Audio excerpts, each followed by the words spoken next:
Welcome to rSlash, Am I the Bad Guy?, where OP discovers that her father-in-law has been systematically stealing from them.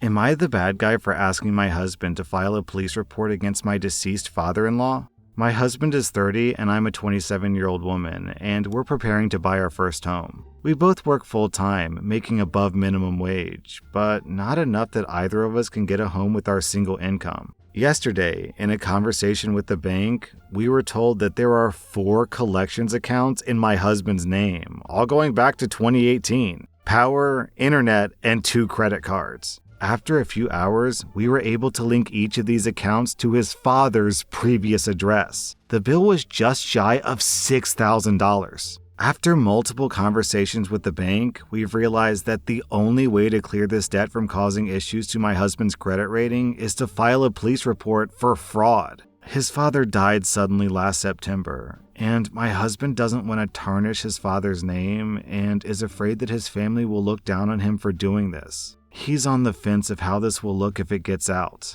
I look at it differently. We took a massive hit paying for the funeral. My father-in-law had no money and no life insurance. I know that it's his dad, but it will take us years to recover from this. None of the recovery agencies are willing to give us a bill paid in full. And even if we do pay, this debt will cause us to lose our down payment that we've busted our butts to raise over the past 7 months. We aren't even close to having the buying power that we had last September because we only saved about half of the original down payment. So, am I the bad guy for asking my husband to file a police report? It's not an ideal situation, but how much more can I let his father's poor financial decisions in life impact our future, especially now that he's gone? OP, let's be clear. Your father-in-law didn't make poor financial decisions. He committed fraud, identity theft. This guy's a criminal, and he's dead, but he's a dead criminal. So why is your husband worried about tarnishing his reputation? Your husband isn't going to tarnish his reputation, the father did.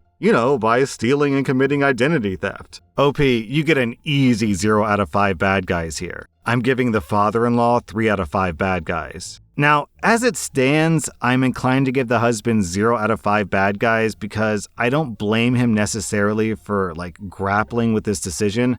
However, if he makes the wrong decision, which is to not file a police report, then yes, he gets a bad guy score of 2.5 out of 5 bad guys. It would be extremely inconsiderate of him to put his and your life on hold just to honor the memory of a dead thief. Am I the bad guy for telling my sister that her haircut isn't some big achievement? My dad died unexpectedly and relatively young. My youngest sister was 3 at the time. Her hair was a lot like his, super curly. Because of this, our mom did a lot to maintain it. Growing up, my mom would spend hours on my sister's hair, and each morning was dedicated to the 2 of them in the bathroom, with my sister screaming and crying because brushing through it was long and unpleasant. Up until she was 13, my mom insisted on washing and styling my sister's hair. She never let my sister cut it or dye it. When someone suggested getting her hair trimmed, they were kicked out of the house. I won't lie, Mom was controlling at times, but I thought we all knew it was because of grief and the memory of our dad. Well, our mom died, and the first thing my sister did was get her hair chopped incredibly short and dyed. She sent me and my siblings a picture of her new haircut with the caption, "Sharon, our mom, always said that I was going to grow my hair down to my butt. Not anymore." I thought that it was my sister's way of grieving, but now she mentions it a lot. Like asking how pissed do I think Mom would be if she saw her hair this short. I told her after the 5th comment to stop acting like her haircut was some big achievement, because it's not. Millions of people get haircuts, and she should know that her hair was important to Mom because it reminded her of Dad. She said that she wasn't supposed to be Sharon's doll or a replacement of their dad. She said that she should have been her own person, and if I can't respect that, then she doesn't need me in her life. Am I the bad guy? Okay, so I know there's this whole culture around really curly hair, and I'm not in that culture, so I'm kind of just speaking from an outsider, but from my perspective, this doesn't feel like your mother caring for your daughter's hair for hours a day. It feels like abuse. Your mom spent hours and hours every single day physically torturing your sister to the point of screaming and crying. Like, come on, OP, you don't see this as abuse? The abuse was so bad that your sister stopped seeing your mom as mom and now calls her Sharon. She was dying to be free of the abuse and then symbolically cut her own hair. Yo, this is almost exactly the plot of Tangled. What was her name? Mother Gothel? She controlled and abused Rapunzel because of her hair. And then when Rapunzel was finally free, she symbolically cut her hair because she was her own person. It was the single most major defining plot point in the entire movie. OP, you are being a major jerk here. Instead of belittling your sister, you should be celebrating with her that she's finally free of her abuser. I'm giving your sister 0 out of 5 bad guys. I'm giving you 1.5 out of 5 bad guys and your mom 3 out of 5 bad guys. If I had to guess, the hair was just the tip of the abuse iceberg. Am I the bad guy for refusing to sit next to this man? I'm a woman in my 30s and I was riding an almost empty train. There were maybe 5 or 6 people in the whole carriage. I sat in a 4-seater, 2 seats on one side and 2 across, and I spread out my stuff, put my jacket on the seat across from me, and put my feet on it so the seat wouldn't get touched by my socks. If it matters, it was early in the morning, and I'd been wearing these socks for less than an hour. A guy in, I guess his late 40s or maybe early 50s entered the train, came straight to me and said, "Move your bag." I was puzzled since there was plenty of free seats to go around, so I asked if he really wanted this particular seat, and he said yes. So I picked up my bag, he plopped down next to me, and I proceeded to pack up my laptop, drink, jacket, put on my shoes, and move to a different 4-seater. I spread out again. Before I could even get my shoes off, this dude was standing in front of me and said, "Move your bag." I asked why. He said that he wanted to sit there. I answered that he had wanted that certain seat that I vacated for him, so I don't see why he would want to switch seats again. He scoffed and explained that this wasn't about the specific seat, but about entitled people who think their bags deserve a seat. I told him that I moved for him once and I wouldn't move again. He made a movement like he was going to grab my bag, and I raised my voice and said, "Don't you effing dare!" He started lamenting about entitled people again. I told him, "I moved for you. There are hundreds of free seats on this train. Sit somewhere else." He called me a butthole and went back to his seat. Then he called someone on his phone, or acted like it, who knows, and proceeded to loudly complain about entitled B-words. To be clear, when a train fills up, I of course gather my stuff and vacate seats around me so other people can sit. But I don't see why I should let some rando boss me around and invade my personal space for no reason.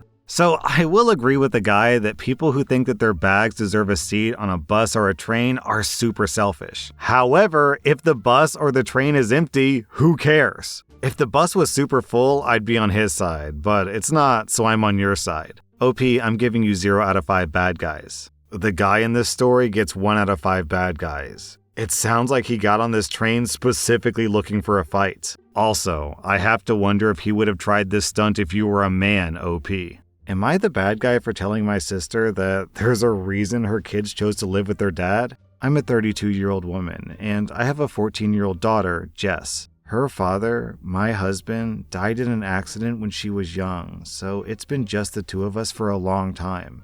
As a result, we're very close, and she's a lot more open to me than most kids are with their parents. Around a week ago, she asked me if I could take her to the movies on a date with a guy in her class. I know the guy distantly because they've done some extracurriculars together, and I was thrilled that he was my daughter's first boyfriend. I took them a few days ago, and they ended up hanging out at our house for a bit afterwards. He was extremely polite, and maybe it's just the mom inside me, but I couldn't be happier for her. I went to my older sister's house for coffee earlier this morning. For backstory, my sister has 2 teenagers, ages 16 and 17, who live almost full-time with their dad. They had a very messy divorce around 3 years ago, and both kids chose to live with their dad. The reason for this was because my sister was extremely overbearing on them. She was the kind of mom who believed that kids should have no privacy, and she should run their lives until they were adults. I know she had many arguments with them because she would take away their doors, not let them hang out with friends, and go through their phones every night. This was the primary reason for her divorce, although she won't admit that. While I do love her, as someone who grew up with little privacy, I fully understand why her kids don't want to live with her.